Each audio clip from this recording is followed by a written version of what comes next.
चलिए नमस्कार, आप सभी का स्वागत है आप सभी का हमारे इस यूट्यूब चैनल पर। आज हम बात करेंगे पीटीएसडी साइकेट्रिक डिसऑर्डर की। इंपॉर्टेंट क्वेश्चन है, फिक्स है क्वेश्चन आने वाला है यहाँ पे। जो भी क्वेश्चन वीडियो बनाए हैं वो सब के सब क्वेश्चन फंसेंगे, कोई टेंशन की बात नहीं है, ठीक है। साथ साथ आप बने रहिए और लगभग आज के अंदर और मैक्सिमम टू मैक्सिमम 2-3 वीडियो बचेंगे तो कल पूरी साइकेट्रिक कंप्लीट कर देंगे। 15 का बोला, 15 फिर कंप्लीट करके आपको फ्री कर देंगे, ठीक है। आप साथ साथ बने रहिएगा और सब में और अपने सारे क्लासमेट को जोड़िए साथ साथ में। आप जोड़ते नहीं एक तो देखिए पीटीएसडी क्या होता है, post traumatic stress disorder. Post मतलब बाद में, ट्रॉमा मतलब इंजरी, स्ट्रेस मतलब तनाव, डिसऑर्डर मतलब कि बीमारी, यानी कि किसी भी ट्रॉमा के बाद में होने वाली बीमारी। बात समझ में आई क्या रहे क्या होता है पीटीएसडी के साथ? किसी भी ट्रॉमा के बाद में होने वाली बीमारी को हम कहते हैं पीटीएसडी। अब ट्रॉमा किसी भी प्रकार का हो सकता है, मेंटल ट्रॉमा हो सकता है, फिजिकल ट्रॉमा हो सकता है, ठीक है। चलो देखो क्या होता है कि PTSD, post traumatic stress disorder, is a mental disorder that can develop after a person is exposed to traumatic event such as sexual assault, ठीक है, warfare, traffic collision और other threat of personal life. मतलब होता है कि अगर एक व्यक्ति मान लीजिए कोई ट्रॉमा हुआ, जैसे कोई भी ट्रॉमा, जैसे मान लो सेक्सुअल असोल्ट हुआ। क्या होता है कि छोटे बच्चे होते हैं, छोटी एज के अंदर अगर सेक्सुअल असोल्ट हो जाता है किसी के साथ में, तो वो फिर क्या होता है कि वो घटना उसके दिमाग के अंदर बैठ जाती है और उसके बाद में जो उसकी फुल लाइफ उसके दिमाग में स्ट्रेस का लेवल हाई बना रहता है, ठीक है। और दूसरा होता है जैसे मान लीजिए कोई भी किसी ने अगर कोई बड़ा धोखा कर दिया है, ठीक है, किसी लव वन की डेथ हो गई है, फिर मान लो कोई एकदम ऐसा कहते हैं ना सदमा में चला गया हो। सदमा यही होता है, सदमा क्या होता है, किसी भी इंजरी के बाद में सदमा होता है, ठीक है। या फिर ट्रैफिक कोलिजन मतलब उसने कोई भयानक दुर्घटना उसके साथ में घटित हो गई है, ये सब चीज़ें। तो नेक्स्ट देखो, a disorder characterized by failure to recover after experiencing और विटनेसिंग ए टेरिफाइंग एजेंट। मतलब होता है कि ये जो घटना है, ये जो डिसऑर्डर है वो characterized by failure to recover after experiencing और विटनेसिंग ए, मतलब अगर कोई हमारे साथ में हमने कोई भयानक चीज़ देख ली है, ठीक है, या फिर कभी कभी ऐसे होता है कोई भयानक चीज़ अपने पास से निकल जाती है, कभी कभी ऐसा भी होता है कि कुछ भी अगर ऐसी घटना जिससे उसे बहुत ज़्यादा दर्द होता है, फिर बहुत ज़्यादा वो डरावनी होती है, ठीक है, तो उसके बाद उससे स्ट्रेस लेवल एकदम हाई होता है और वो स्ट्रेस लेवल उसका चला हुआ रहता है, फिर वो रिकवर नहीं हो पाता वापस। PTSD has also been known by many names in the past such as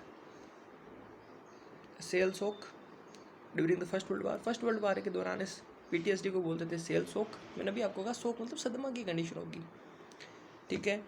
during the second year and combat फेटिक नाम से जाना जाता था सेकेंड वर्ल्ड वार के बाद में, ठीक है। समझ में? आप यहाँ से डेफिनेशन यहाँ पर लिख सकते हो, लिख लीजिएगा लिखना चाहो तो आप, ठीक है। इस बीमारी को जो है ना, a disorder characterized by the failure to recover after experiencing और विटनेसिंग ए टेरिफाइंग एजेंट हो गया है। तो नेक्स्ट एटियोलॉजी, क्या इसके कारण हो सकते हैं? Most mental health problem PTSD is probably caused by complex mix of. ये जो है बीमारी एक की वजह से नहीं हो सकती, इसके अंदर बहुत सारे कारण हो सकते हैं। फर्स्ट वन देखिए, stressful experience including the amount of severity of trauma you have gone through in your life. यानी कि स्ट्रेसफुल एक्सपीरियंस, अगर आपके दिमाग के अंदर कुछ स्ट्रेस मतलब कि बहुत ज़्यादा तनाव की कुछ अगर ऐसी चीज़ जो आपको बहुत ज़्यादा तनाव दे रही थी, ऐसा अगर आपका अनुभव है जिसके अंदर सीवियरिटी ऑफ ट्रॉमा और अमाउंट देखा जाता है कि मतलब कितना ज़्यादा दर्द हुआ है, ठीक है। अगर आपने किसी को अपने सामने मरते हुए देखा है तो कोई भी होता है उसके अंदर शौक बैठ जाता है, फिर वो उसके जीवन के अंदर उसका स्ट्रेस लेवल बढ़ा रहता है, ठीक है। मतलब फुल लाइफ के अंदर फिर वो स्ट्रेस लेवल चलता रहता है। मेनली होता है सेक्सुअल असोल्ट के अंदर ये देखने को मिलता है, तो आपने देखा होगा जैसे तो inherited mental health risk such as family history और एंजाइटी एंड डिप्रेशन। और इसके अंदर क्या होता है, inherited mental health risk such as a family history और एंजाइटी और डिप्रेशन। मतलब इसके अंदर अगर मान लो फैमिली हिस्ट्री है या फिर आपको एंजाइटी का लेवल है, अगर डिप्रेशन का लेवल है, तो भी आपकी PTSD बनी रहेगी, ठीक है। Inherited feature of your personality often called your temperament. मतलब होता है टेम्परामेंट मतलब स्वभाव, ठीक है। और फिर जो inherited feature of your personality, जो चीज़ आपने गेन की है, मतलब होता है कि मान लीजिए जो भी फीचर्स अभी आपके अंदर हैं, जो स्वभाव जो पर्सनैलिटी आपके अंदर है, वो आपका स्वभाव कहलाती है, सही है। The way your brain regulate the chemicals and hormones your body release in response to stress. और जिस वे के अंदर आपकी बॉडी रेगुलेट करती है केमिकल्स को और हार्मोन्स को, वो क्या करते हैं कि स्ट्रेस के अंदर, जैसे मान लीजिए स्ट्रेस में है तो स्ट्रेस में क्या होता है, सिंपैथेटिक और पैरासिम्पैथेटिक नर्वस सिस्टम इंक्लूड होते हैं। तो स्ट्रेस के अंदर कौन सा होता है, सिंपैथेटिक, और हैप्पीनेस में होता है पैरासिम्पैथेटिक। सही है ना। फ्लाइट और फाइट रेस्पॉन्स आपने सुना होगा, ये सब की सब क्या होती है, आपकी बॉडी उसको रेगुलेट करती है, कब, स्ट्रेस वाली कंडीशन में। ठीक है। तो हमने कारण देखे कि भाई किस वजह से हमारा जो स्ट्रेस का लेवल हाई होता है। तो फर्स्ट वन हमने देखा था कि भाई हमारे साथ में अगर कोई स्ट्रेसफुल एक्सपीरियंस हो जाता है, कोई ऐसा ट्रॉमा हो जाता है, या फिर कभी कभी ऐसा होता है कि किसी का कोई गला काटते हैं, तो पहले होता था ज़्यादा। तो वो चीज़ अगर हमने अपने आपको सामने अगर देखी तो हमारे दिमाग में उसका ट्रॉमा मतलब सदमा बैठ जाता है। ठीक है। फिर वो अपने जीवन के अंदर पूरे दिन चलता रहता है, पूरे जीवन काल में। मतलब सेकंड हमने पढ़ा इनहेरिटेड मेंटल हेल्थ रिस्क। जैसे कोई अगर फैमिली हिस्ट्री है, किसी को अगर मतलब माँ बाप को अगर एंजाइटी है या फिर डिप्रेशन है, तो उनके बच्चों में भी चांस रहते हैं कि डिप्रेशन में होने के। तो फिर उनमें भी जो post traumatic stress disorder PTSD चलता रहता है।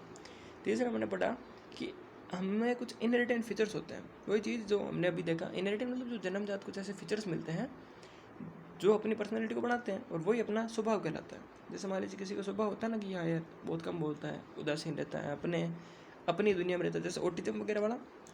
ठीक है। तो उनमें भी ये देखने को मिलता है। ऑटिज्म मतलब क्या होता है, ऐसे बच्चे जिनमें विचार आते ही नहीं है, मतलब जन्म से ही थोड़ा ऐसे ही है कि अकेला रहना पसंद करते हैं, विचार वगैरह उनमें नहीं आते हैं। नेक्स्ट हमने पढ़ा था कि कभी कभी ऐसा भी होता है कि अपनी जो बॉडी है वो कुछ हार्मोन्स का और कुछ केमिकल्स का रेगुलेशन करती है। तो मान लीजिए बॉडी में जैसे सेरोटोनिन का लेवल डिक्रीज हो गया, तो क्या हो गया, डिप्रेशन वगैरह हो गया, और उसकी वजह से स्ट्रेस वगैरह हो जाता है। और कुछ न्यूरोट्रांसमीटर, जैसे मैंने अभी आपको कहा फ्लाइट और फाइट रेस्पॉन्स। ठीक है। अगर कुत्ता भाग रहा है, सॉरी कुत्ता पीछे दौड़ रहा है और हम आगे दौड़ रहे हैं, तो अगर उस टाइम पे वो हार्मोन रिलीज नहीं हुआ तो हमारी बॉडी बहुत ज़्यादा स्ट्रेस कंडीशन में पहुंच जाएगी। बात समझ में आई। नेक्स्ट है रिस्क फैक्टर। ये फैक्टर क्या हो सकते हैं, some factor may make your more likely to develop PTSD after traumatic. जैसे कुछ सिम्टम्स होते हैं इसमें भी। जैसे देखिए, एक्सपीरियंसिंग इंटेंस और लॉन्ग लास्टिंग ट्रॉमा। आपने कैसा इंटेंस मतलब बहुत ज़्यादा तेज, और लॉन्ग लास्टिंग मतलब लंबे समय वाला चलने वाला आपको ट्रॉमा का आपने एक्सपीरियंस किया। मतलब होता है ना एक ऐसी चीज़ जो आपके साथ में लंबे समय से चल रही है और बहुत ज़्यादा तेज़ है, तो आपको उसके बाद में क्या हो सकता है, स्ट्रेस वगैरह हो सकता है। जैसे ऐसी क्या चीज़ है, मान लीजिए आपको अगर कोई परेशान कर रहा है, 1-2 दिन करा ठीक है, 4-5 दिन करा ठीक है, और जैसे जैसे बहुत ज़्यादा अगर परेशानी का लेवल बढ़ जाता है, मेल स्पेशली इन गर्ल्स के अंदर बात कर रहा हूँ मैं, तो फिर क्या होता है, एक वो ट्रॉमा कर देता है। मतलब जैसे हम कहते हैं साइकोलॉजिकल ट्रॉमा। ठीक है। जैसे हम कहते हैं सदमा लग गया, फिर वापस वो कुछ, आपको तो बड़ा एक्सपीरियंस वाला हो रहा है, देखते होंगे ना आप तो खुद भी, सावधान इंडिया, क्राइम अलर्ट, सब पता आपको तो। नेक्स्ट देखो, having experienced other trauma earlier in life such as childhood abuse. अगर मान लो किसी बच्चे के साथ में, छोटे बच्चा था अगर कोई, और उसके साथ में अगर एब्यूज़ हुआ कुछ, ठीक है, छोटे बच्चे के साथ में होता है, तो फिर क्या होता है कि उस टाइम से लेकर के उसमें एक डर बैठ जाता है। जैसे मान लीजिए कोई छोटा बच्चा था, मान लो छोटा बच्चा था या छोटी बच्ची थी जो कि 4-5 साल का, 6 साल का था। अगर किसी मान लीजिए किसी एक लंबी दाढ़ी वाले ने, या फिर लंबे बालों वालों ने, लंबी मूछे वालों ने, ठीक है, और कोई भी हो, मतलब एक इमेज बता रहा हूँ, या फिर बड़े चश्मे वालों ने, छोटे चश्मे वालों ने, अगर किसी ने उसके साथ में एब्यूज़ वगैरह किया होता है, तो फिर उस बच्चे को उन सब चीज़ों से डर लगने लग जाता है। ठीक है। आपने देखा होगा पागल व्यक्ति को पुलिस से डर लगता है, अगर उसने कुछ एब्यूज़ नहीं पर उसको लगता है। छोटे बच्चे को फिर उससे, आदमी से डर लगने लगता है, क्योंकि उसने उसके साथ में क्या एब्यूज़ हो, फिर वो बड़ा होकर जैसे तो भी उस चीज़ से उसे डर लगेगा। ठीक है। जैसे आपने एक वो सीरियल देखी या नहीं देखी मुझे पता नहीं, एक पहले सीरियल आती थी अपनी बंदिनी वगैरह से कुछ करके थी, नाम भूल गया मैं उसका। जिसके अंदर एक आली होता था, एक साधना होती थी, एक रणवीर होता था, एक वसुंधरा होती थी। तो उस आली को क्या था कि उस वसुंधरा से डर लगता था। मतलब कि अब उसके साथ में अगर ऐसा कुछ ट्रॉमा हुआ था पहले, जिसकी वजह से अभी भी उसको उससे डर लगता था। और डर भी लगता था जब वो बालों के अंदर एक गुलाब का फूल लगाती थी, अब उसको डर लगता था उस गुलाब के फूल से। ठीक है। क्यों? क्योंकि उसने गुलाब के फूल वाली किसी औरत को, किसी आदमी को मारते हुए देखा था। तो फिर उसके वो है ना, देखिए कि नहीं देखे रे सीरियल, देखते तो होंगे ना आप, इतने तो होशियार हो। तो उसमें क्या होता है कि उस आदमी को उस गुलाब के फूल के प्रति दिमाग में सदमा बैठ जाता है, फिर बार बार जैसे वो फूल देखता है वो एग्रेसिव हो जाता है। ठीक है।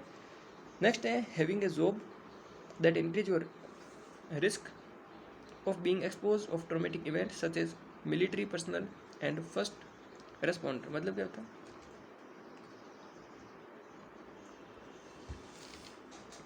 कुछ कुछ जॉब्स ऐसी होती हैं, कुछ नौकरी ऐसी होती है जो आपको क्या करती है, ट्रॉमेटिक इवेंट में डाल देती है। ट्रॉमेटिक मतलब होता है कि अगर आप बार बार स्ट्रेस लेते हो, इन फ्यूचर वो स्ट्रेस का लेवल एकदम हाई हो जाता है। ठीक है, जैसे मान लीजिए कोई मिलिट्री के अंदर है तो उसको बार बार यही रिस्क रहती है, कब गोली आ जाए, कब जीवन खत्म हो जाए, है ना, कब कोई आतंकवादी हमला हो जाए। या फिर जो फर्स्ट रेस्पॉन्डर होता है कि भाई हाँ भाई सब कुछ की जिम्मेदारी मैंने ले रखी है। जैसे होता है ना, नेता लोग होते हैं, वो क्या करते हैं, फर्स्ट रेस्पॉन्सर बनता है कि भाई हाँ ठीक है आप मेरे पीछे पीछे चलो, मैं आगे चलता हूँ। उनमें भी क्या PTSD का खतरा रहता है। ठीक है, having other mental problem such as anxiety और डिप्रेशन, या फिर अगर किसी को एंजाइटी है किसी भी रीजन की वजह से, या फिर डिप्रेशन है, तो उनको भी PTSD का खतरा रहता है। और अगला है लैकिंग एक,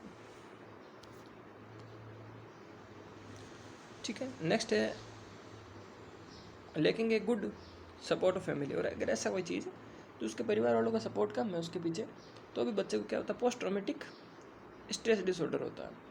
तो उसके साथ में अगर छोटा बड़ा भी ट्रॉमा होता है उसके बाद उसको स्ट्रेस हाई लेवल का हो जाता है। ठीक है, बात समझ में आई।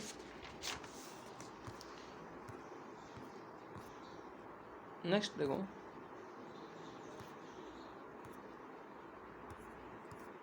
नेक्स्ट देखिए काइंड ऑफ ट्रॉमेटिक इवेंट, मतलब कितने कितने प्रकार के ट्रॉमा हो सकते हैं। The most common event leading to the development of PTSD include, most common क्या होता है, जैसे आपका चाइल्डहुड फिजिकल अब्यूज़, जो मैं कब से बोल रहा हूँ कि बचपन के अंदर अगर किसी के साथ में फिजिकल अब्यूज़ हो जाता है, वो sexual violence, physical assault and accident. Mainly जो ये डील करता है PTSD, वो मेनली एक्सीडेंट तो है ही है, एक्सीडेंट तो चलो ठीक है, जो फिजिकल अब्यूज़ है, सेक्सुअल अब्यूज़ है, फिर फिजिकल असॉल्ट है, उस पर बेस्ड होता है। ठीक है, उनकी वजह से अगर बच्चे को फिर क्या होता है, आगे जाकर के ट्रॉमा वगैरह देखने को मिलता है। नेक्स्ट है क्लिनिकल फीचर्स, क्या क्या इसके फीचर्स हो सकते हैं। इंस्ट्रक्टिव मेमोरीज, मतलब कि ऐसी ऐसी बातें जो उसके दिमाग के अंदर जो पहले हुई थी वो बार बार रिपीटेडली आती रहती है, जो उसके साथ में इवेंट हुआ वो उसके दिमाग में बार बार जब, ठीक है। अवॉइडेंस, अवॉइडेंस मतलब होता है वो हर चीज़ को अवॉइड करने की कोशिश करता है, फिर वो अकेला रहने की कोशिश करता है, वो सोचता है कि ठीक है कोई ना तो चीज़ वो खाएगा ना कोई पिएगा, जो भी चीज़ दोगे वो मना कर देगा। नेक्स्ट है negative change in the thinking and the mood, और उसके जो मूड है उसकी थिंकिंग उसमें हमेशा नेगेटिव चेंज रहता है, मतलब कभी वो पॉजिटिव नहीं हो पाता फिर। ठीक है, नेक्स्ट है change in the physical and emotional reaction, उसके जो फिजिकल और जो इमोशनल रिएक्शन होता है उनमें भी बदलाव आ जाते हैं। जैसे मान लीजिए अगर कोई व्यक्ति खुशहाल जीवन है और उसका अगर उसके साथ ऐसा कुछ ट्रॉमा वगैरह हुआ है, किसी ने उसके साथ धोखाधड़ी की है, फिर ऐसा गाँव जो कि कभी मिटाए ना मिटे। ठीक है, तो फर्स्ट हम बात करते हैं इंस्ट्रक्टिव मेमोरीज क्या होती है। तो फर्स्ट होता है सिम्टम, इसके अंदर क्या क्या सिम्टम देखने को मिलता है इंस्ट्रक्टिव मेमोरीज में, कि recurrent unwanted distracting memories of traumatic event, मतलब कि रिकरेंट मतलब बार बार, अनवांटेड मतलब जो चीज़ हम नहीं चाहते हैं, डिस्ट्रैक्टिंग मतलब होती है जो हमें डिस्ट्रैक्ट करे, हमें परेशान करें, ऑफ ट्रॉमेटिक इवेंट मतलब कि अगर हम कोई काम कर रहे होते हैं उस टाइम पे एकदम अचानक से हमें जो हमारे साथ जो घटना बीती थी पहले वो चीज़ वापस याद आ जाती है। जैसे सपोज मान लीजिए कि कभी कभी आपने मूवी में नहीं देखा क्या, किसी में उसके किसी परिवार वालों को अगर कोई मार देता है तो उस छोटे बच्चे ने उस चीज़ को देखा कि किसने इसको मारा था, कैसे धोखाधड़ी से मारा था, तो फिर बड़ा होता है तो फिर उसका बदला लेने के लिए उसको बार बार वही इवेंट याद आते रहते हैं। Reliving the trauma event as if were happening again, मतलब होता है इसमें वो क्या चाहता है कि वो चाहता है कि यार जो मेरे साथ चीज़ हुई है वो हो गई सो हो गई, ठीक है, पर मुझे बार बार वो चीज़ याद नहीं आए। ठीक है, as if were happening again, वापस ना हो वो उस ट्रॉमा का, उस जो है relieving the traumatic event, relieve मतलब क्या करना, वो उसको रिलीव करना चाहता है, छोड़ना चाहता है जो ट्रॉमेटिक इवेंट उसके साथ में हुआ। ठीक है, नेक्स्ट है अपसेटिंग ड्रीम्स और nightmares about the traumatic event, और उसके जो दिमाग के अंदर वो सपने हैं उसको वो भी उसी चीज़ का आते हैं जो चीज़ उसके साथ में घटित हुई है। ठीक है, जो चीज़ उसके साथ में घटित हुई है वही चीज़ के सपने आते हैं, उसी को उसके बुरे सपने आते रहते हैं और बार बार वो चीज़ उसे परेशान करती रहती है। तो ये कोई इसका समाधान क्या वो भी हम आगे देखेंगे। तो फर्स्ट नेक्स्ट देखो, सीवियर इमोशनल डिस्ट्रेस और physical reaction to something that remind you of the traumatic event. इसमें क्या होता है, अपना जो इमोशनल डिस्ट्रैक्ट हो जाता है, डिस्ट्रेस और physical reaction to something that remind you of physical events, मतलब होता है कि बार बार अगर आपका इमोशनल लेवल उसमें चेंजेस होता है, ठीक है, आपके बॉडी के अंदर फिजिकल रिएक्शन होने लग जाती है, आपको पसीना आने लग जाता है, आपकी कंप भी छूट जाती है। क्यों? क्योंकि आपको वो चीज़ याद आई थी। ठीक है, नेक्स्ट है अवॉइडेंस। क्या होता है avoidance? Symptom of trying to avoid thinking और talking about the traumatic event. आप उस चीज़ को याद करना बंद, आप सोचते हो कि मैं उस चीज़ को छोड़ दूँगा, मुझे वो चीज़ याद नहीं आनी चाहिए। ठीक है, आप ये भी सोचते हो कि ठीक है कि मैं अब आगे से उस चीज़ के बारे में बात नहीं करूँगा जो मेरे साथ में घटना घटित हुई है। अवॉइडिंग प्लेस, फिर आप ये सोचते हो कि छोड़ो यार, और तो कुछ नहीं, जिस जगह पे मेरे साथ में घटना घटित हुई है उस जगह को छोड़ना बेहतर रहता है। और आई थिंक ये बढ़िया भी रहता है। आप जिस जगह पे आपके साथ में अगर कोई घटना घटित होती है और तो फिर आप उन जगहों को, उन लोगों को, उन प्लेस को और उन गतिविधियों को जिनकी वजह से हुई है उनको आप अवॉइड कर दो। That remind you for traumatic, मतलब कि अगर आपके साथ में ऐसा कोई ट्रॉमा होता है तो आप उस जगह को, उन लोगों के साथ रहना छोड़ दो। क्योंकि मेनली हमें किसकी ऊपर फोकस करना, हमें मेनली फोकस करना होता है पेशेंट के लाइफ के ऊपर। ठीक है, जो गांव, परिवार, जो शहर, जो मिट्टी, वो तो ठीक है, सब अपनी जगह पे होती है, पर एक इंसान की जो है लाइफ भी अपनी जगह पे होती है। तो हमें क्या करना, अगर कोई एक ऐसा व्यक्ति है जिसको बार बार उसके साथ जो धोखा हुआ, उसके साथ जो घटना घटित हुई, उसके साथ जो भी कुछ हुआ, एनीथिंग, अगर उसकी बार बार उसको याद आ रही है, उस जगह को देख करके याद आ रही है, उस सीन को देख करके याद आ रही है, फिर उसके जैसा अगर कोई चीज़ देख करके उसे याद आ रही है, तो फिर बेहतर होता है कि उस जगह को व्यक्ति छोड़ दिया जाए। ठीक है, दूसरी जगह रह लो। नेक्स्ट होता है negative change in the thinking and the mood. और उसके जो, अब ये क्या होता है, देखो, negative thoughts about your self, वो उस व्यक्ति को अपने बारे में नेगेटिव से थॉट आता है कि यार साला मैं कितना कमज़ोर हूँ, या फिर मैं, मेरे साथ ऐसे कैसे हो गया, मेरा जीने का कोई मतलब नहीं है। और फिर जो दूसरे लोग, उनके प्रति भी उसका नेगेटिव फीचर है कि यार लोग कितने ख़राब होते हैं, सब कुछ, लोगों को भी सब कुछ पता है पर लोग मेरी हेल्प नहीं कर रहे हैं, ये दुनिया ऐसी ही है। ठीक है, इस दुनिया में सब ऐसे ही चलता रहता है। तो और जो संसार के बारे में भी उसको आते हैं, हाँ सही बात है, नेगेटिव थॉट्स दिमाग में जरूर आते हैं। मान लो अगर उसके साथ में, जैसे अगर मान लो सेक्सुअल असॉल्ट वगैरह होता है, उसको लगता है यार दुनिया कैसी है कि, ठीक है, जो हमने बात अभी किस बातों पे हमने बात की कि भाई चाइल्डहुड फिजिकल अब्यूज़, मतलब होता है छोटा जो बच्चा होता है उसके साथ physical abuse, sexual violence, physical assault, इन सब चीज़ों में बात की, तो उसको लगता है कि हाँ यार जो समाज के लोग हैं वो अच्छे नहीं होते, वैसा नहीं होता, तो समाज को छोड़ना बेहतर होता है उसमें। होपलेसनेस अबाउट द फ्यूचर, और फिर अपने उसके फ्यूचर के बारे में होपलेस होता है, तो वो सोचता है ठीक है अब मेरी जो ज़िंदगी है वो यहीं पे ख़त्म है, आगे कुछ होने वाला है नहीं, भविष्य में मेरा ऐसे ही रहेगा। ठीक है, मेमोरी प्रॉब्लम, उसकी याददाश्त में कमजोरी होती है, including not remembering important aspect of the traumatic event, और इंक्लूडिंग, और इसके साथ साथ में जो उसके साथ में घटना हुई थी उसके भी जो इंपॉर्टेंट जो एस्पेक्ट है उनको भी भूल जाता है। ठीक है, मतलब जो घटना हुई थी उसके अंदर क्या क्या था, कौन कौन गवाही था, मतलब किसने जो हमला, अगर कुछ भी हुआ, अगर हमला किया तो कौन कौन था, किसने हमला किया, कैसे क्या हुआ, वो सब चीज़ों को वो भूल जाता है। ठीक है, difficulty in maintaining the close relationship, feeling detach from the family and the friend. ठीक है, difficulty in maintaining close relationship with feelings detach from the family, और फिर उसमें क्या होगा कि जो रिलेशनशिप है वो नहीं रख पाएगा, बार बार उसको ऐसा लगेगा नहीं नहीं यार दुनिया अच्छी नहीं है। पहले हाँ उसको बिलीव होगा, लोगों के साथ दोस्ती करेगा, फिर वो दोस्ती तोड़ देगा, बोलेगा नहीं सब मतलब भी होते हैं। फीलिंग डिटेच फ्रॉम फैमिली और फ्रेंड्स, और जो फैमिली और फ्रेंड्स उसमें भी वो डिटेचमेंट रहेगा, अंदर टूटने लग जाएगा, उनसे अलग होने लग जाएगा। Lack of interest in the activity you once enjoyed, और उस जो काम वो पहले आपको बहुत मज़े से करते थे, बहुत खुश मिजाज के थे, बहुत ज़्यादा आप काम करते थे, उसमें भी अब उस ट्रॉमा के बाद में आप लोग भी काम करना बंद कर दोगे। और फीलिंग इमोशनली नम, और आप इमोशनली जो है नम हो जाओगे, मतलब कि आपका होता है कि इमोशनली आप कहते हैं एक प्रकार से टूट जाओगे। नेक्स्ट बात करते हैं change in the physical emotional, question ये आता है बिल्कुल ठीक है, पीटीएसडी का 4 नंबर का शॉर्ट नोट्स आता है, तो 4 नंबर के लिए I think this is enough. Next देखिए क्या होता है, क्या क्या सिम्टम आते हैं, फिजिकल सिम्टम क्या क्या आएंगे, आपको नींद नहीं आएगी, आपका कंसंट्रेशन नहीं बनेगा, सेल्फ डिस्ट्रक्टिव बिहेवियर, आपका जो बिहेवियर है वो भी सेल्फ डिस्ट्रक्टिव हो जाएगा, मतलब कि आप व्यवहार आप में बदल जाएगा, जैसे आप बहुत ज़्यादा